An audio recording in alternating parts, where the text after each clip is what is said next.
우리 지역의 현안들을 날카로운 시선으로 들여다봅니다. 시사날 문을 열었습니다. 자, 올해 장마는 유난히도 길고 무섭게 느껴졌습니다. 분명 기존의 장마와는 뚜렷하게 다른 양상을 보이고 있는데요. 기상학계에서는 기후변화를 가장 큰 원인으로 보고 있습니다. 어느덧 익숙해져 버린 단어 기후변화, 그리고 기후변화에 대응하는 탄소 중립. 오늘 시사날에서는요, 탄소 중립 실현을 위한 하나의 해답으로 바다와 바다 숲에 대한 이야기를 해보려 합니다. 먼저 함께 하실 분들 소개해 드립니다. 자, 한국수산자원공단의 최용호 실장 자리하셨습니다. 안녕하십니까. 한국수산자원공단 생태보건실장 최용호라고 합니다. 포스텍 환경공학부 이기택 교수 나오셨습니다. 포항공대 환경공학부 이기택 교수입니다. 오늘도 날카로움을 더합니다. 최용길 기자 함께합니다. 네, 반갑습니다. 자, 본격적인 이야기를 나누기 전에 오늘의 주제 화면으로 먼저 만나보시겠습니다. 17.18도, 어제 관측된 지구 전체의 평균 기온입니다. 인류가 기온을 관측한 이래 가장 높은 온도인데요. 지난 4일 기록했던 최고온도 17.01도를 불과 하루 만에 경신한 겁니다. 온난화에 엘니뇨 현상까지 더해지면서 세계 곳곳에서는 극단적인 날씨 변화로 인한 피해가 속출하고 있습니다.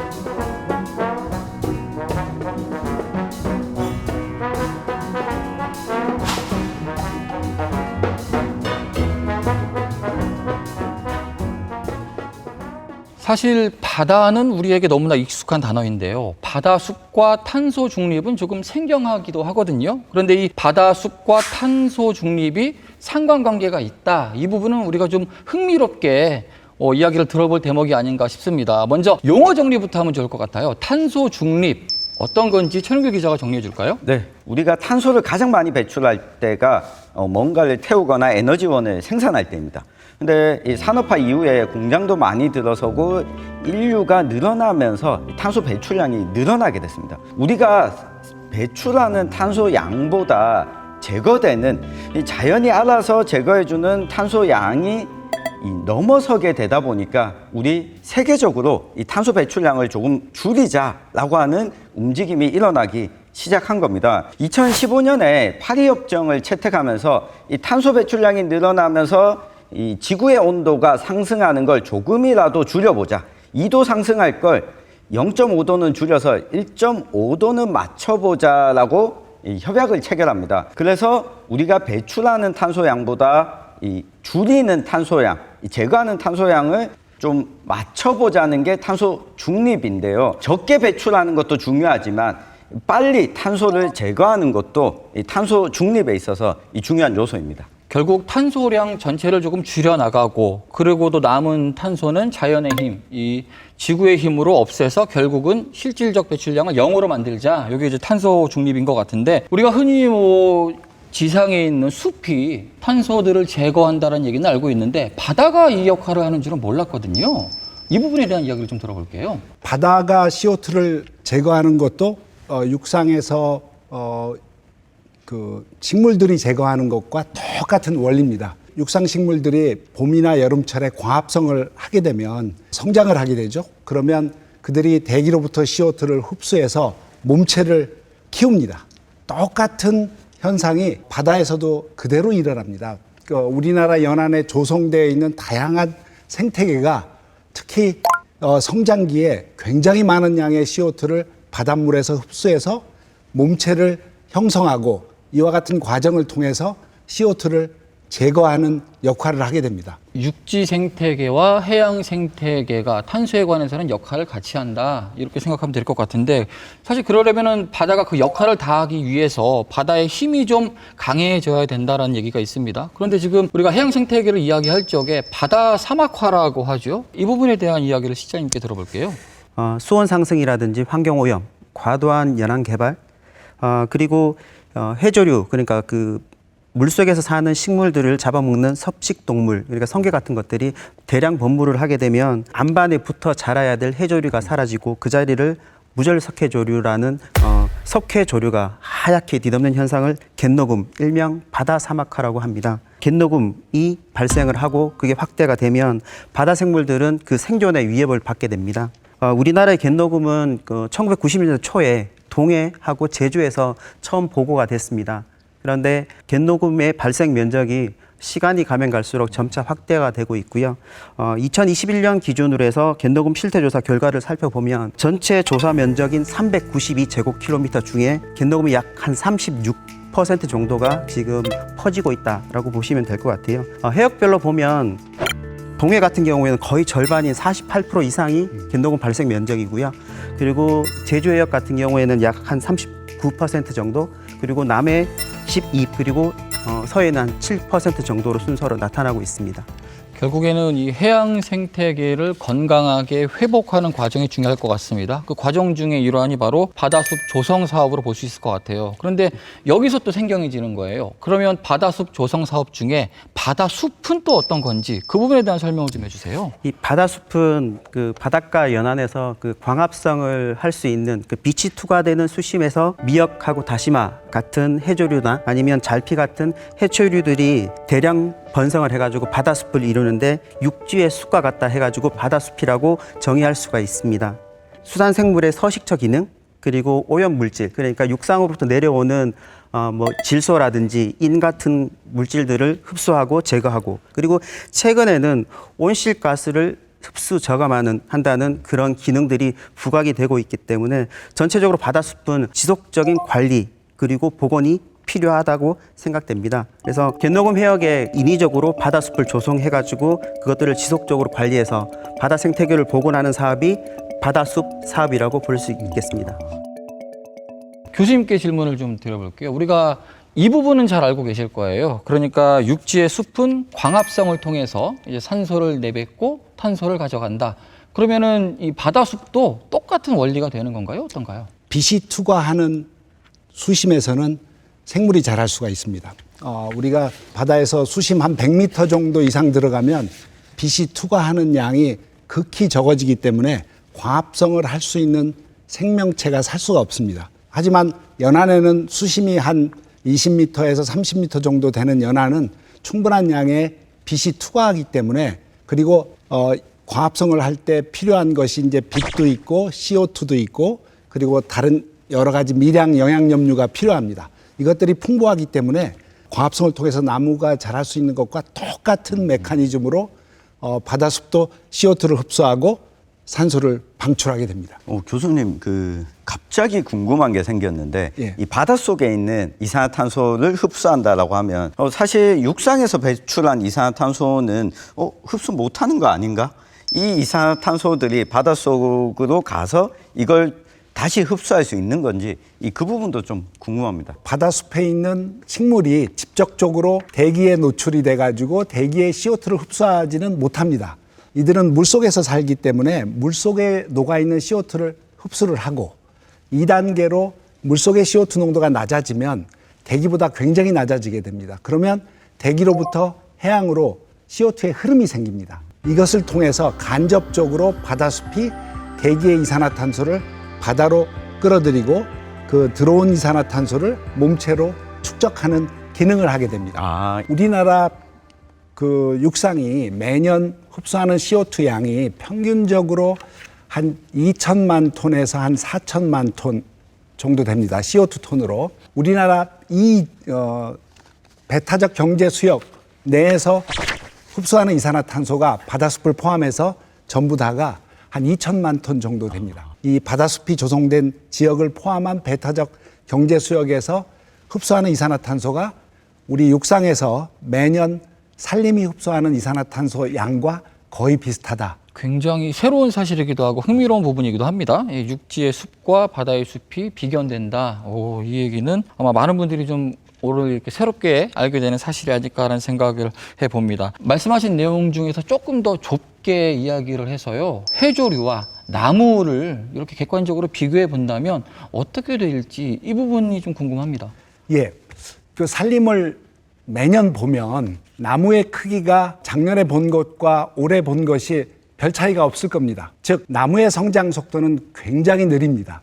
이것에 비해서 우리 연안에 조성되어 있는 해조류는 가을철에 심어 놓으면 그 다음 해 봄만 되면 2m, 3m 정도 자라 있습니다. 즉 성장 속도가 10배 정도 빠르고요. 성장 속도가 10배 빠르다는 얘기는 굉장히 많은 양의 CO2를 흡수한다는 얘기입니다. 즉 육상 산림보다 훨씬 더 많이 CO2를 흡수한다는 얘기입니다. 아, 그러면 소나무보다 미역과 다시마가 CO2를 더 많이 흡수한다. 예, 맞습니다. 그러면은 이 바다숲이 더 잘 이렇게 조성이 된다면 나중에는 육지보다도 더 많은 탄소를 흡수하고 제거할 수 있는 역할을 하겠네요. 아, 물론입니다.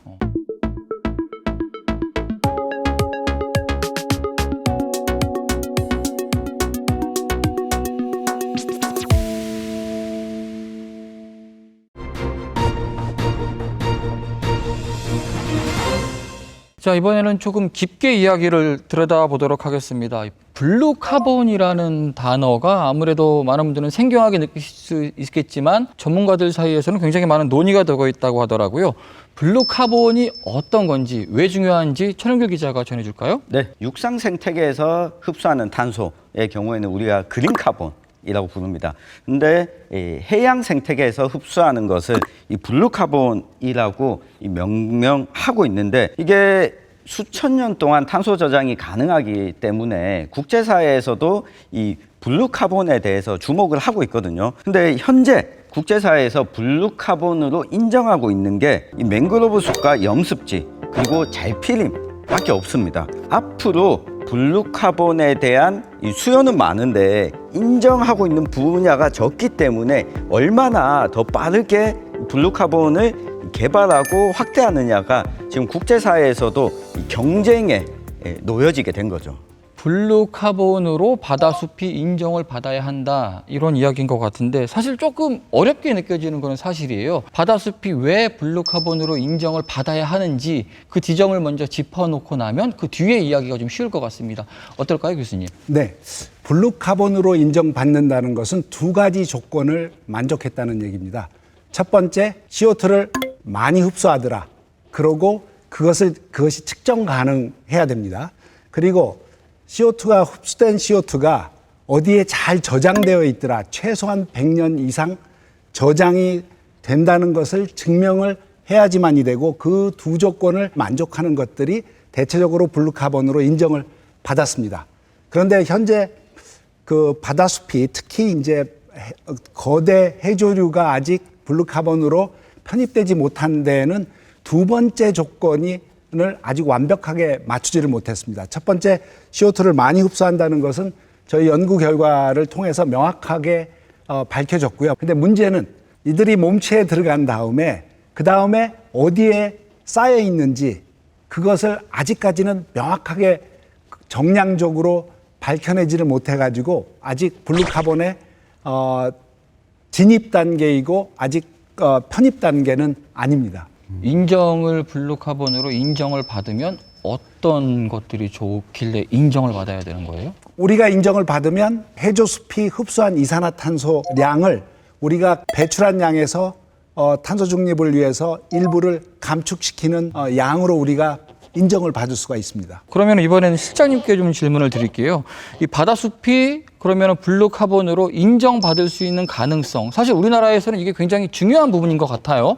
어떻게 보고 계시나요? 국제사회에서 블루카본으로 인정하는 6가지 기준이 있습니다. 온실가스 제거 효과, 탄소에 대한 장기 격리, 그것들이 인위적 영향이 있는지 없는지, 그리고 관리의 실용성이라든지 타 정책과 연계가 가능한지, 그리고 마지막으로 IPCC 인증을 받았는지, 이 6가지 중에 해조류는 IPCC 인증을 제외한 나머지 5가지는 거의 충족하고 있다고, 그렇기 때문에 가장 근시간 내에 그 블루카본으로 인정을 받을 수 있는 가장 유력한 후보군이 바다숲, 즉 해조류가 아닐까 생각을 합니다. 네, 말씀 중에 IPCC에 대한 이야기가 있었어요. 결국 블루카본으로 가는 마지막 관문이 IPCC 인증이라고 보면 될 것 같은데, 네. 그 이야기를 조금 더 구체적으로 들으면 이해가 쉬울 것 같습니다. 예, 그 IPCC가 일단 무엇인가부터 이렇게 좀 설명을 드려야 될 것 같은데요. 인터가버먼트 패널 온 클라이메이트 체인지 이렇게 하는데 그 앞 글자를 따서 IPCC라고 하는 건데 기후 변화 관련 그 정부 간 협의체라고 보시면 될 것 같아요. 여기에서 그 안건으로 새로운 블루카본에 대한 필요성 그리고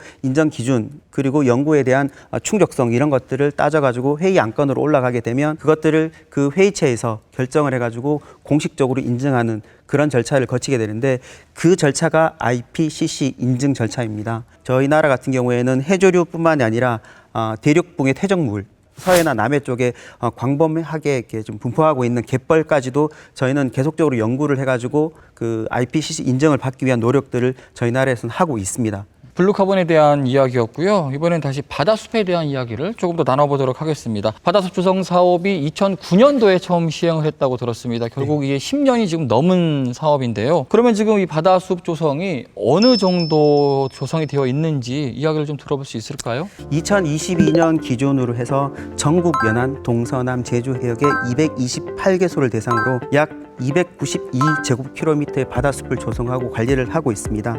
이렇게 바다숲이 조성되고 관리가 되다 보니까 미국의 체사피크만 베이의 그 생태계 복원 사업이 생태계 건강성 지수가 거의 A 등급이거든요. 근데 거기가 A 등급인데 3.0 수치를 나타내는데 그 수치의 88% 정도를 달하는 2.64 정도의 건강성 지수를 보이게 됐습니다. 이는 바닷속의 생태계 종 다양성이 크게 늘어났다는 것을 반증을 하는 것이고요. 마찬가지로 해조류를 이식하고 관리하는 사업이기 때문에 해조류 생체량들이 조성 전 대비해가지고 약 1.9배 정도로 늘었습니다. 이렇게 늘어난 해조류 덕분에 2022년까지 조성된 바다숲에서 약 연간 9.8만 톤의 탄소를 저감하는 기능을 하고 있습니다.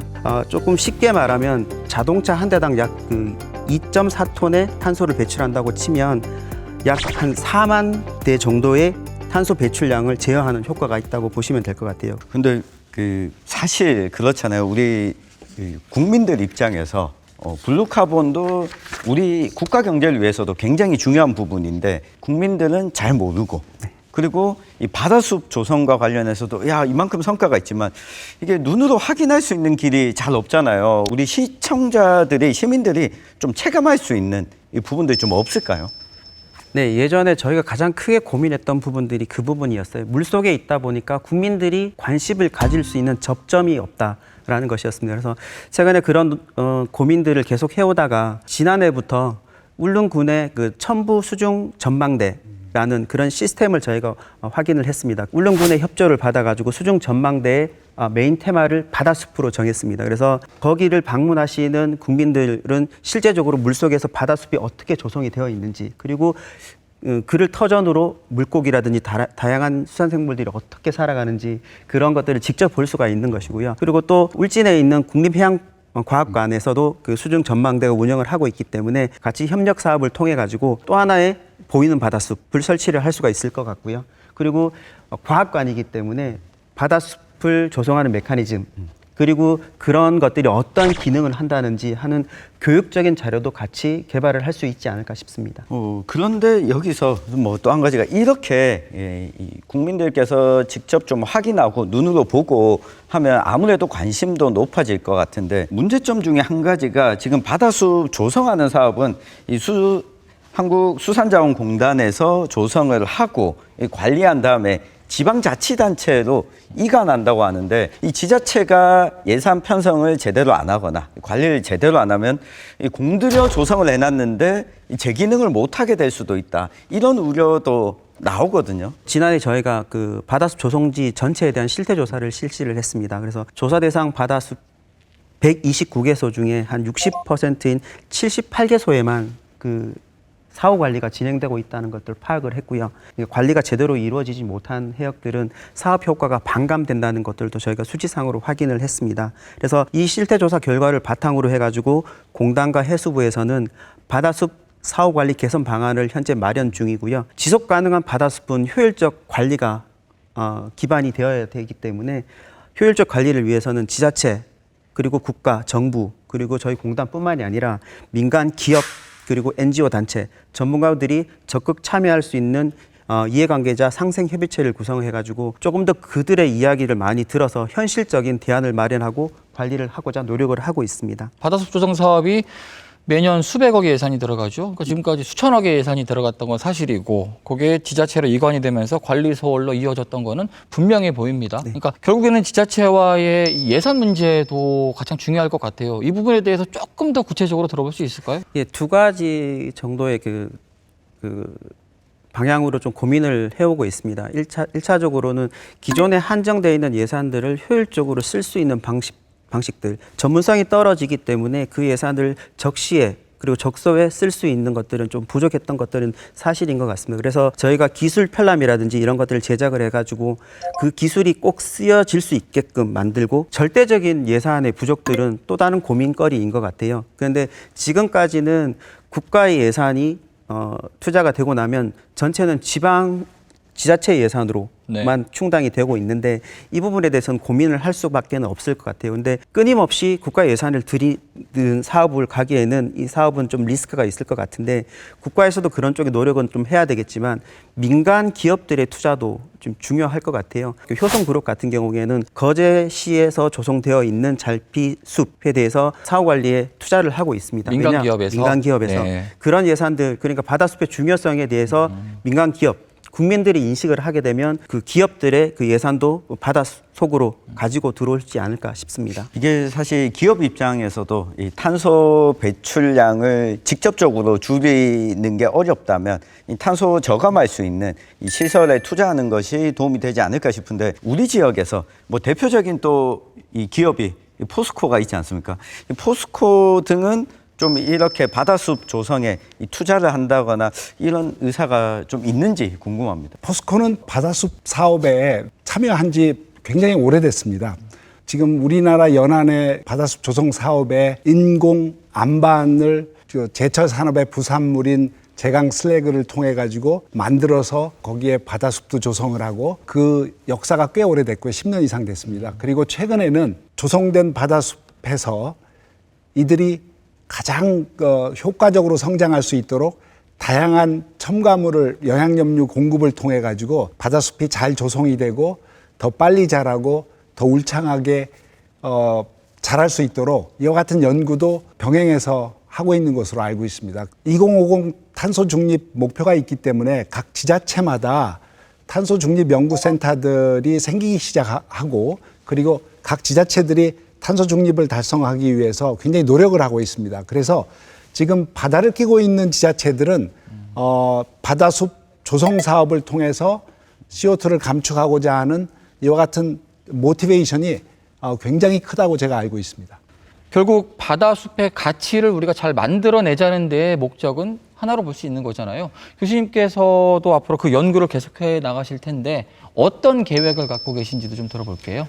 저는 지금 우리나라에 조성되고 있는 바다숲이 그 블루카본으로 받을 수 있게 마지막 허들인 흡수된 이산화탄소가 다양한 탄소 저장고로 분배가 됐는데 그 다음에 이들이 얼마나 오래 탄소로서 장기간 격리가 되는지 이것을 과학적으로 증명을 하고 이 증명은 제 연구뿐만이 아니라 국제적인 공동 연구를 통해 가지고 컨센서스가 이루어지면 모든 연구 결과들이 IPCC에 보고되고 거기서 전문가들에 의해서 평가받고 이와 같은 지난한 프로세스가 있지만 최종적으로는 그 바다숲이 블루카본으로 편입이 되는 것에 목표가 있고 이 와중에 쌓인 다양한 그 CO2 제거 메커니즘 연구 결과를 바탕으로 해서 이것을 확장을 해서 그 향후 바다숲이나 유사한 방법으로 우리나라의 배출한 이산화탄소 중에서 약 수백만 톤에서 수천만 톤을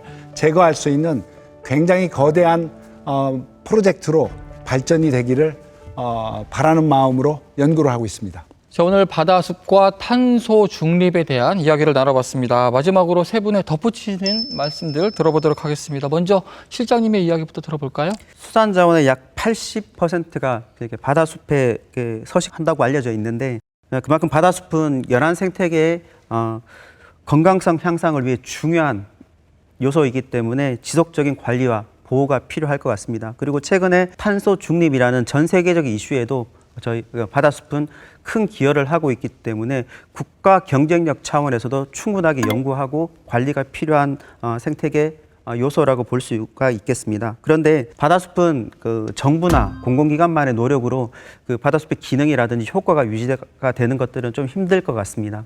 민간 그러니까 기업이라든지 그리고 국민들이 조금 더 관심을 가질 때 바다숲은 좀 더 번창할 수 있고 그만큼 활동성을 가질 수가 있지 않을까 싶습니다. 근데 고무적인 것은 최근 들어가지고 현대자동차라든지 그 효성그룹 같은 대기업들이 바다숲의 중요성을 인식하고 바다숲 사업에 같이 동참을 하고 있습니다. 이를 마중물 삼아가지고 국민들이 조금 더 바다숲을 제대로 인식을 하고 그리고 바다숲 가꾸기에 동참을 한다면 바다숲은 분명 국가의 경쟁력으로서 그 기능을 충분히 발휘할 수 있을 것 같습니다. 언제부턴가 탄소 중립이라는 단어에 대해서 많이들 좀 익숙해지신 것 같아요. 더 나아가서 이 바다숲에까지도 여러분들 많은 관심을 좀 가져주시면 좋을 것 같습니다. 우리 이기택 교수님의 정리 말씀 들어보겠습니다. 네, 바다는 거대한 탄소 저장고입니다. 우리가 산업혁명 이후에 지난 200년 동안 화석연료를 태워서 대기로 방출한 이산화탄소를 다 모아서 바다로 녹이면 바다의 총량의 1%도 증가하지 않습니다. 즉 바다는 CO2를 무궁무진하게 흡수할 수 있는 저장고고 우리가 이것을 활용하지 않으면 2050 탄소 중립을 달성하는 가능성이 굉장히 낮아집니다. 그래서 우리 모든 국민들께서 이 바다숲을 포함하여서 다양한 블루카본 그리고 전반적인 해양이 엄청난 양의 이산화탄소를 흡수한다는 것을 인지하시고 바다를 보호하시고 또 바다가 다양한 우리한테 엄청난 양의 리소시스다. 굉장히 중요한 보고다. 이와 같은 것을 인식해 주시면 감사하겠습니다.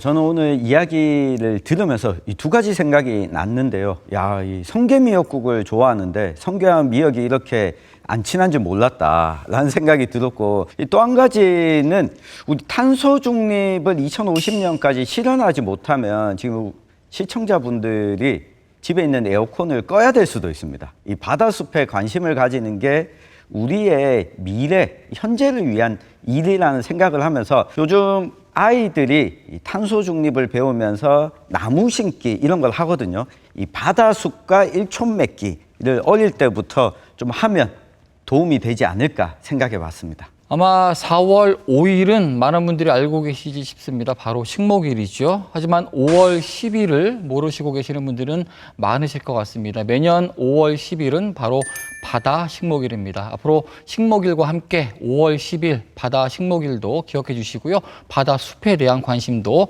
많이 가져주시기를 바라겠습니다. 오늘 시사날은 여기서 마치겠습니다. 함께해 주신 여러분 고맙습니다.